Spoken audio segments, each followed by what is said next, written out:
The Limon Bight is the country of the Mara people. It is not just the land and the island that we have knowledge about, but it's also the sea. We know the sea is home to many different kinds of animals. Many of them are important to biologists, scientists, tourists, and professional fishermen and crabbers.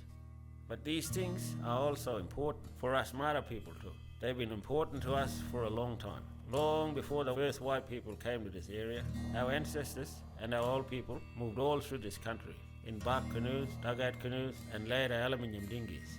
They knew this country so well. They hunted on this country, they sang the songs, danced the ceremonies that are all in this country. And they taught us, the new generation, about this country as well.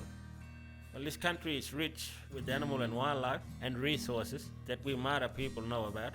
Sometimes the fishermen, crabbers, tourists, environmental managers and scientists forget that this sea country also has law for our old people, and we have to keep holding that law.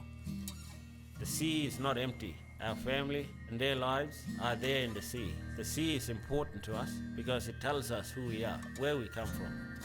The law of the sea is also about politics and our people on the sea and how we look after it. All the birds, animals, fish, plants that need the sea to live. Rosie Creek is the boundary for Mara and Yanyuwa people. Northeast of the mouth of Rosie Creek is a place called Gurkumala. It's a reef. The women-dreamen rose up there out of the sea. They carried with them really important ceremony and songs, and they moved onto the mainland and traveled far to the south. And as they rose up out of the sea, that white-bellied sea eagle flew over them and cried out. The white-bellied sea eagle is a really powerful dreamer. Mara and Yanyuwa people. Even the saltwater and the waves have stories, songs, and ceremonies. They are not just sea, they have important law. From the east, the dugong hunters traveled all through that Paleo Island, that's Yanyuwa country, and then into Limon Bight, into Mara country, and they came to Beatrice Island. We call it Yumunguni, and then to Mount Young, we call it Wunabari. They were followed by the King Tide Dreamin', and in that dreaming, he drowned a lot of country. It's now the mainland. Sometimes, as the dugong hunters travel in the Limon Bight, they say water spouts, and they knew it was really the rainbow serpent, keeping an eye on them.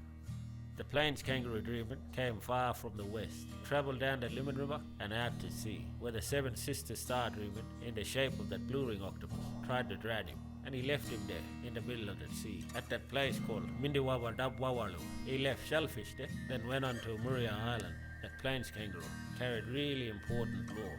A lot of dreamings, like that sea turtle, black-nosed python, and that osprey, left Mara country and kept on traveling. Some into Arnhem Land and some into Yanyuwa country. That's why Yanyuwa and Mara are close relation. We share a lot of lore.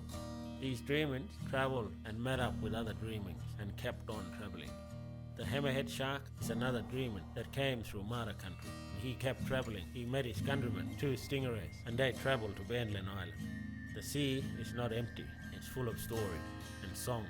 The roads that these dreamers followed, still there. Their power is still there in the saltwater. That is why we have a lot of respect for that sea. It is a place full of lore for us Mara people, and we have to still think about that.